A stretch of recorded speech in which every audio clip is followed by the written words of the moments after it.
amigos da TV Viena, este é o programa Solução e o tema de hoje é Plano de Saúde. Fique ligado que voltamos em instantes.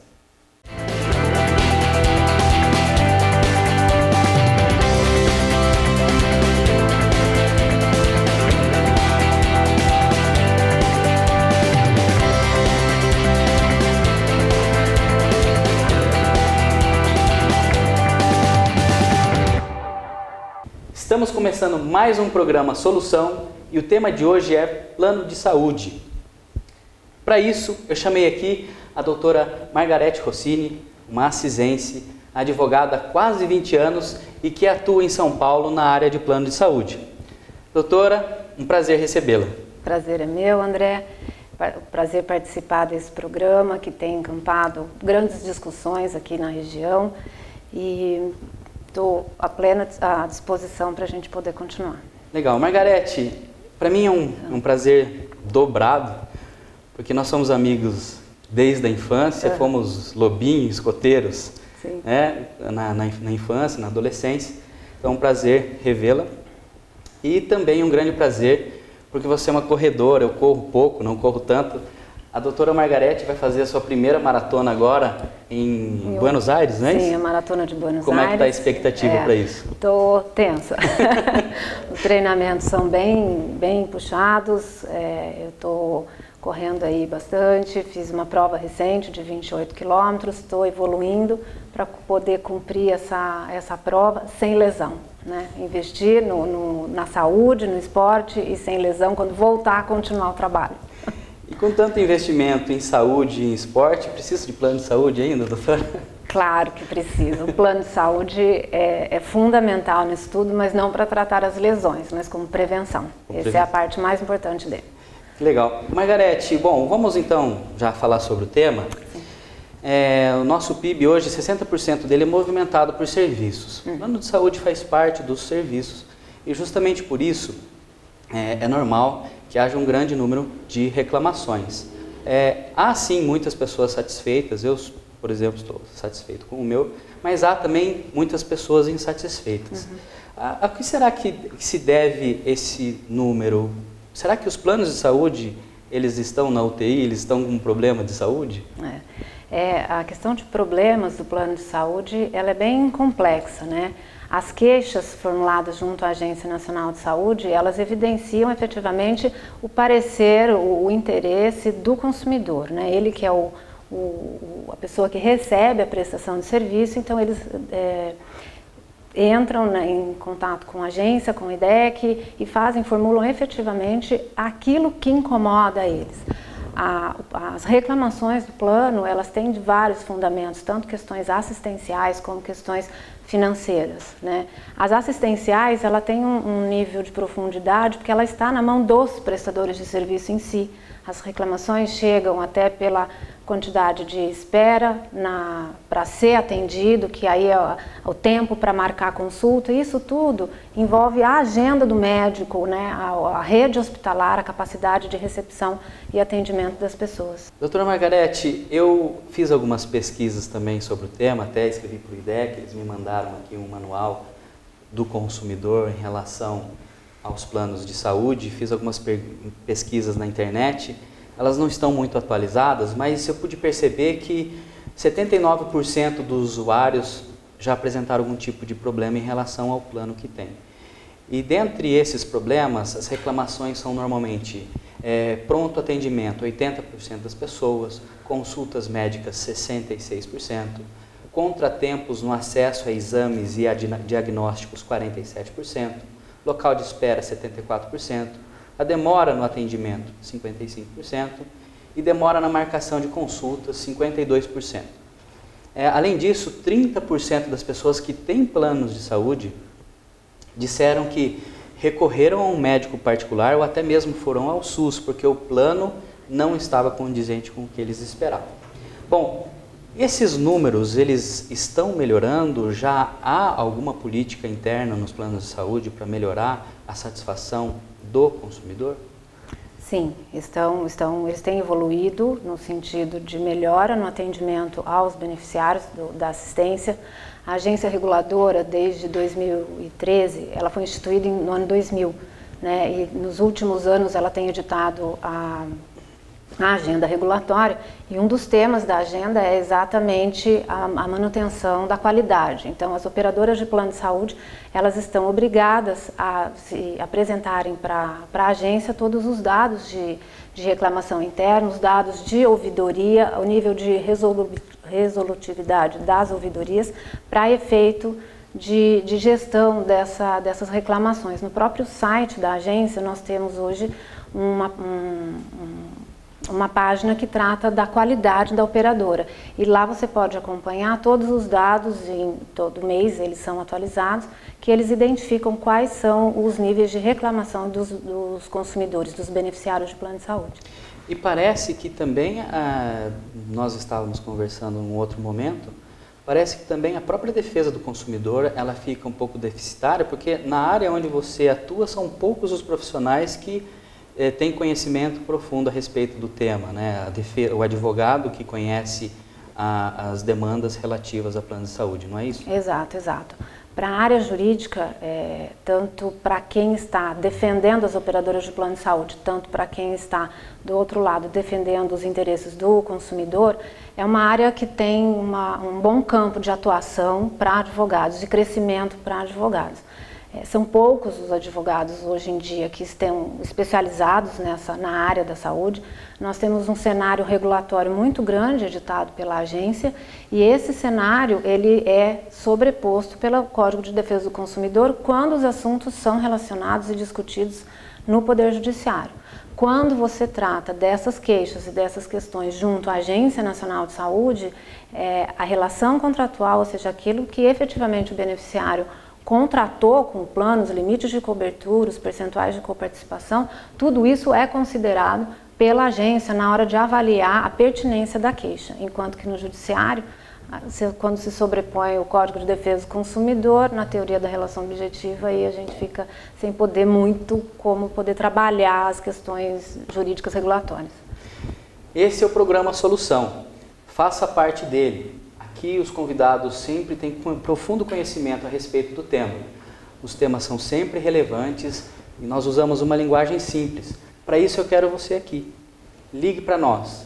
O telefone é 3323-2739 ou mande um e-mail para solução@tvviena.com.br. Nós vamos para um pequeno intervalo, mas fique ligado que eu volto em instantes.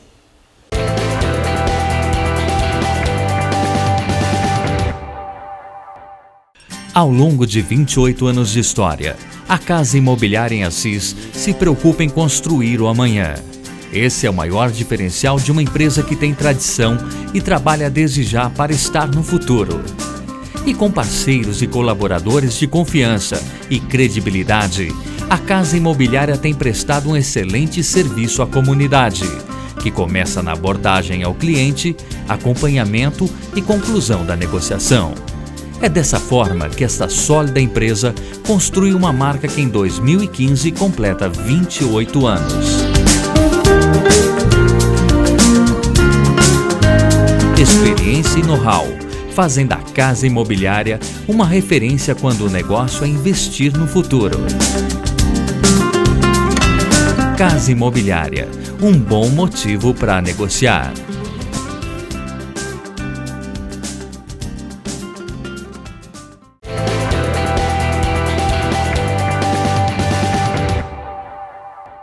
Estamos de volta com o programa Solução e hoje o tema é plano de saúde. Estou aqui com a doutora Margarete Rossini. Doutora Margarete, vamos então dar continuidade ao nosso tema. E uma questão assim que eu acho que vale a pena ser discutido é: existe um limite, quando eu contrato com um plano de saúde, existe um limite de consultas que eu possa ter durante um ano ou não, isso é livre? Porque eu vejo que muitas vezes as pessoas pagam um pouquinho a mais, vão ver, poxa, mas eu contratei X e estou pagando X mais Y. A justificativa é, bom, você tinha lá 15 consultas e usou 20, justamente por esses 5 a mais, você vai pagar esse X a mais. Isso pode acontecer? Não, nos planos regulamentados pela Agência Nacional de Saúde não há um podem limite. ter. Não. Você pode ter alguma questão de limitação nos atendimentos nos planos anteriores à lei não adaptados. Segundo a visão da agência reguladora, isso é permitido. O Poder Judiciário entende que deve ser coberto todos os procedimentos que tiverem pedido médico. Você vai ter uma quantidade de limitação de cobertura de atendimentos quando em terapias, fisioterapia, as psicoterapias, que aí você tem uma quantidade X por ano de contrato. E isso depende muito do perfil do seu contrato propriamente dito, do seu plano de saúde. O plano de saúde ele é feito para dar uma cobertura delimitada, para tratar todas as patologias inscritas no CID. Só que por quais procedimentos? Esse é o grande problema dos planos de saúde, que reflete onde? Na insatisfação e reflete no custeio, né? Então você tem um plano de saúde que não cobre nada além do que está escrito, permitido no rol de procedimentos da Agência Nacional de Saúde. Então esse rol determina quais são os procedimentos que vão tratar da patologia, todas as patologias. Então esse é o maior dilema. Então, se você tem um tratamento de fisioterapia que vai extrapolar o limite definido no seu plano, ele não vai cobrir naquele ano de contrato, mas se isso transfere para o ano seguinte, você acaba podendo dar continuidade. E há um limite de dias que eu possa ficar internado ou não? A partir de X dias, agora nós, plano de saúde, não cobrimos mais. Existe esse limite? Não, não existe mais. Também nos planos regulamentados pela Lei 9656, essa limitação não existe. O próprio STF ele já simulou essa matéria há muitos anos atrás com relação aos planos anteriores à lei que previam essa limitação. Então, você dá entrada na UTI, passou de um determinado 45 dias, pronto, você não teria mais cobertura, não. Essa matéria já está resolvida. Então isso é pacífico? É pacífico, tá não certo. há. Doutora, algumas perguntas rápidas. Eu também vejo muitas vezes alguns, não planos, mas alguns hospitais, e a gente então transporta essa questão para os planos. Os planos ou os hospitais, no caso, podem pedir cheque calção? Não, é ilegal. Ilegal. Essa atitude dos hospitais ou de qualquer estabelecimento de saúde é ilegal. Não pode condicionar a assistência à saúde nem a preenchimento documental na hora do ingresso. Então, se é uma situação de urgência e emergência, tem que atender previamente para depois verificar. Questionar. Exatamente. A questão da cirurgia plástica também, que é bastante polêmica, não aquela estética, né? Mas aquela reconstrutiva. Algumas pessoas às vezes passam por uma doença, por exemplo, um câncer, e justamente por isso tem parte do seu corpo mutilado. Certo. E necessita de uma cirurgia plástica que seja aquela chamada de reconstrutiva. Os planos têm que cobrir essa cirurgia, esse tipo de cirurgia plástica? Sim, é obrigatório a cobertura. É obrigatório. Faz o tratamento do câncer de mama, por exemplo, na sequência faz parte do processo a reconstrução mamária. Então aí a mama afetada e a mama bilateral, as duas recebem a cirurgia plástica por cobertura do plano de saúde. E no caso de pacientes ou de consumidores, ainda não pacientes, que possuem doenças pré-existentes, o plano pode se recusar a aceitá-lo? Não, não. A regra é que não. Os planos coletivos por adesão ou os coletivos empresariais não podem incluir essa regra nos planos superiores a 30 vidas. Né? Planos inferiores a 30 vidas, eles até podem, um coletivo pequeno, eles até podem fazer impedir o acesso, mas é preciso considerar duas situações que a agência impõe, que é a cobertura parcial temporária por 2 anos, então a pessoa ingressa no plano e durante esse período ele não teria a cobertura para os procedimentos daquela patologia pré-existente, ou nesse período de 2 anos há um agravo no valor da mensalidade dele para fazer frente a essa cobertura. Então há que analisar o caso concreto de acordo com o relatório de saúde para a gente verificar qual e a capacidade do plano também, para ver em que situação que ele se enquadra. É bom que fique bem claro também que nós não estamos falando de casos de má fé, né? Algumas pessoas usam de má fé, então não é exato o caso que nós estamos discutindo. Não. Né? O pressuposto é que esteja com a declaração de saúde perfeita, assim, o que é efetivamente a situação de saúde do paciente, do beneficiário, é que ele declara e a partir daí é que é feita a análise. Sim, é porque eu também trabalho muito com questões voltadas ao consumidor e às vezes existe uma falsa impressão de que a boa-fé é da empresa ou do fornecedor em relação ao consumidor. E muitas vezes acontece do próprio consumidor não ter essa boa-fé. E no caso é bilateral, ela precisa existir de ambos os lados. Então, para aquele caso onde o consumidor age de má-fé, tudo isso que nós estamos discutindo não é válido. Nós estamos partindo de um pressuposto de que tudo esteja normal. Também eu tenho uma dúvida, e recentemente aconteceu em uma cidade próxima da nossa, onde a pessoa tinha um plano de saúde, ela era menor, e a mãe quis ficar com ela no hospital, né? E alegou que, como ela era menor, ela não podia cuidar de si, e ela queria ficar no hospital junto com a filha, e o plano disse, bom, mas nós não vamos cobrir a sua estadia, né, o serviço de hotelaria. E nesse caso, a família tem direito ou não tem direito?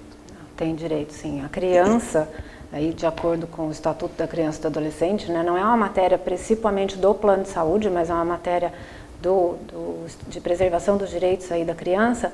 A mãe ou o pai, eles têm o direito de acompanhar a criança em toda essa internação, e a operadora de plano de saúde está vinculada à garantia dessa cobertura. Da mesma forma com relação ao idoso. O idoso também, ele, a partir do momento que necessita de um atendimento, de uma internação, ele tem direito ao acompanhante, e a operadora se obriga a arcar com esse custo. Também existe uma questão que eu acho bastante importante e que as pessoas brigam muito, que é a questão de valores, né, reajustes. Como é que deve ser feito um reajuste de um plano de saúde de forma não abusiva? Como é que ele deve se proceder?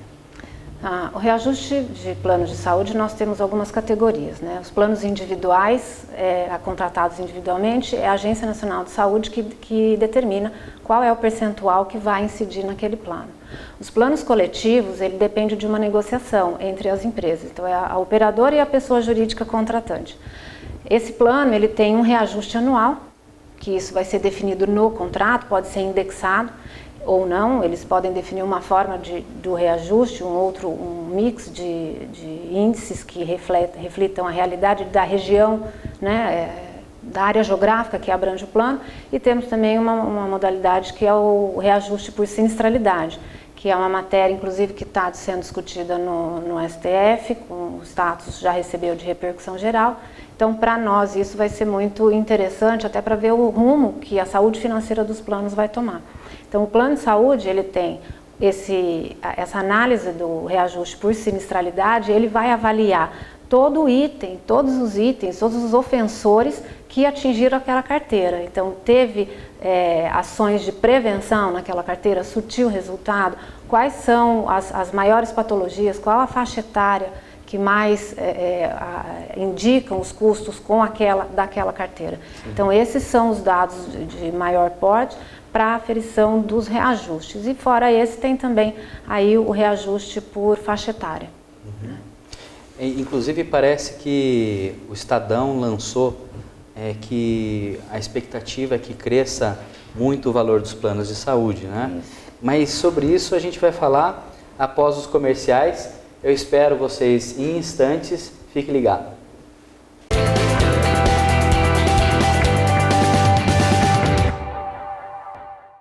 Ao longo de 28 anos de história, a Casa Imobiliária em Assis se preocupa em construir o amanhã.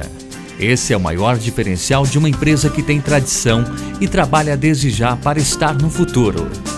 E com parceiros e colaboradores de confiança e credibilidade, a Casa Imobiliária tem prestado um excelente serviço à comunidade, que começa na abordagem ao cliente, acompanhamento e conclusão da negociação.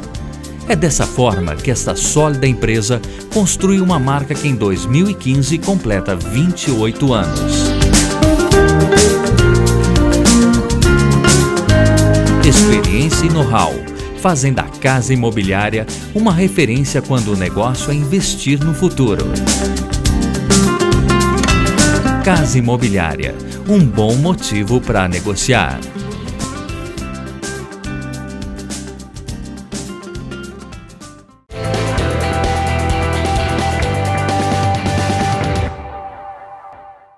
Estamos de volta com o programa Solução. Eu sou André Zanotti e o tema de hoje é plano de saúde. Para isso eu trouxe aqui a doutora Margarete Rossini, uma advogada assisense que há 20 anos mora em São Paulo e há 11 anos trabalha com o tema que estamos discutindo hoje. Doutora, no bloco anterior nós estávamos falando sobre uma perspectiva lançada pelo jornal O Estadão a respeito do possível aumento do valor dos planos de saúde nos próximos anos. Vamos conversar um pouquinho a respeito? Vamos. Esse assunto é extremamente importante. Essa matéria do Estadão, ela teve 3 enfoques diferentes. Uma foi falar sobre os ofensores e depois ele fez 2 comparações a respeito de 2 beneficiárias, uma que investe na prevenção de saúde e outra não. A população brasileira, ela vem mostrando uma característica que é a evolução da faixa etária. Então, nós temos aí o envelhecimento da população e, com isso, obviamente, a gente tem um gasto, uma utilização maior dos planos de saúde. Então, se nós não tivermos uma utilização efetiva e consciente do plano de saúde, nós não vamos ter recursos para arcar com o custo da assistência. Segundo a matéria, esse valor, o custeio do plano de saúde daqui a 15 anos, ele vai triplicar. Então, é um dado muito importante para a gente ter, como a questão da água em São Paulo, né? Isso é uma situação que diz respeito a todos. Se nós não nos conscientizarmos e usar o plano de saúde com consciência e tratar da nossa saúde, ao final nós vamos acabar pagando bem caro por isso. Seria mais ou menos o que está acontecendo com a questão previdenciária. Na medida que a população envelhece, eles são obrigados a corrigir a tabela, justamente para haver um custeio de quem está recebendo. Exato, é exatamente isso. Na mesma proporção, guardadas as devidas relações, mas exatamente essa condição. Essa matéria, ela aborda, ela dá como exemplo uma senhora que estava com os índices dos exames laboratoriais dela alterados, ela estava com sobrepeso e a partir do momento que ela identificou isso, a própria operadora no sistema de prevenção começou a cuidar dela, acompanhá-la e ela teve resultados, baixou o peso em mais de 10 quilos e estava voltando às atividades de hidroginástica ou de caminhada dela. Enquanto que a outra, ao final da entrevista dela, ela termina dizendo que ela não gosta de médico e por isso ela não vai cuidar da saúde, não vai verificar o que é necessário. Bom, já que você trouxe à tona a questão de uma senhora, 2 senhoras, eu também vi na TV esses dias que uma senhora, ela fez uma reclamação de que o plano de saúde dela, que era de R$ 544, passou no aniversário dela para R$ 1.044, quer dizer, praticamente 100% de aumento. Nós já havíamos falado do reajuste, mas agora nós estamos falando do reajuste de alguém que está na terceira idade, ou seja, mais de 60 anos. É possível o reajuste após os 60 anos de idade? Nos planos regulamentados pela agência, não. A partir do momento que a pessoa atinge a condição de idoso, os planos de saúde não podem ser majorados por conta disso. Nós temos a evolução da faixa etária, que é determinado pela agência, que para os reajustes aos 59 anos. Esse último reajuste gira em torno de 64%, 65%. Da faixa etária anterior para a faixa etária de 59 anos. Então, a partir daí, não poderia ter o plano de saúde, o reajuste. Agora, se trata de um plano contratado antes da Lei 9656 e não adaptado, ele pode sim prever alguma questão. Ou então, o plano de saúde que ele teve vigência antes do Estatuto do Idoso. Então, é um plano anterior com as faixas etárias determinadas pela agência com outra metodologia que teria reajuste aos 60 e aos 70 anos.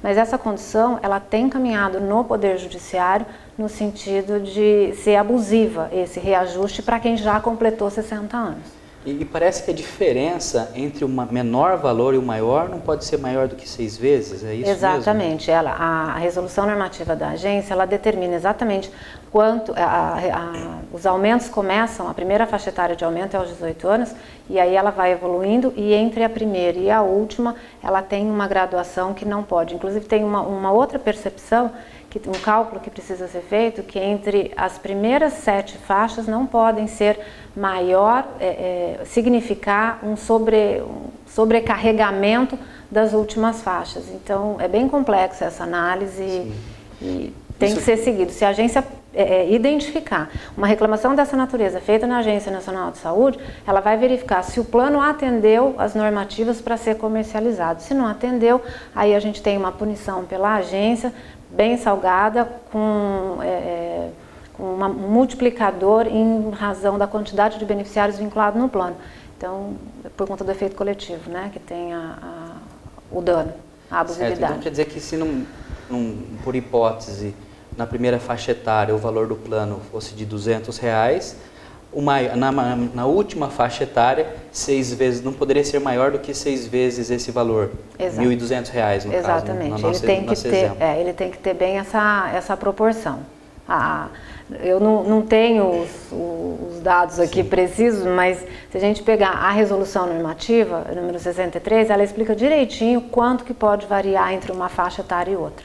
Claro. Doutora, para a gente terminar, é importante que a gente diga que também o consumidor muitas vezes ele se equivoca, ele erra. Sim. E quais são os maiores erros, os maiores equívocos cometidos pelos consumidores quando eles vão contratar um plano de saúde? É não se inteirar efetivamente do que está contratando, né? Os planos, se a gente verificar na questão de assistência à saúde, você precisa saber que o plano de saúde que você contrata, ele tem um valor X e ele te dá a cobertura naqueles hospitais, naquelas clínicas, naqueles laboratórios. A cobertura que você contrata, ela é vinculada a determinados procedimentos vinculados ao rol. Então, esse é o ponto principal. O beneficiário o consumidor que vai contratar um plano de saúde, ele tem que gastar um tempo, ele tem que estudar o regulamento do plano, entender como é que funciona. A Agência Nacional de Saúde, ela impôs que as operadoras divulgassem os manuais de contratação. Então, que é um resumo exatamente do que você está contratando. Então, acho que esse seria o primeiro ponto. O segundo é não cuidar da saúde. Não tem, hoje em dia, com a quantidade de informação que a gente tem por aqui, na internet, não tem como mais falar que eu não sabia, fica bem difícil essa resposta, né? Mas de erros, por exemplo, se a gente identificar eventual má fé do consumidor, a gente tem aqueles conchavos, que isso são ofensores diretos, né, no custo da assistência. Então, o beneficiário conversa com um profissional de saúde e aí eles acertam que eu vou fazer um procedimento que não é coberto, mas é o mesmo preço de um procedimento coberto, então eu mando a fatura para o plano de saúde e ele me ressarce. Sim, né? É o jeitinho. É o jeitinho brasileiro. Então, daí quando surge a reclamação do beneficiário para o plano de saúde, ou na agência reguladora, ou nos órgãos de defesa do consumidor, a reclamação é porque o profissional não foi bem atendido, não tem agenda. Então, acho que seria dessa natureza. Bom, mas para cuidar de saúde, parece que, voltando ao assunto, a senhora vem cuidando muito bem, né? Então, eu gostaria de desejar uma excelente corrida para a senhora em Buenos Aires. Obrigada. Convidá-la para um próximo programa. Muito obrigado pela presença, minha amiga de infância, eu fico bastante emocionado. E, em nome da TV, eu agradeço novamente e exaustivamente a sua presença. Obrigada, André. Esse é o programa Solução e eu gostaria de tê-lo aqui. Mande as suas perguntas, sugira novos temas, novas pessoas. É importante que você esteja aqui, ele foi construído para você. E eu quero forçá-lo à cidadania, ou seja, a sua participação. Para isso, ligue para o telefone 3323-2739 ou mande um e-mail para solução@tvviena.com.br. Eu sou André Zanotti e espero você em breve. Um abraço.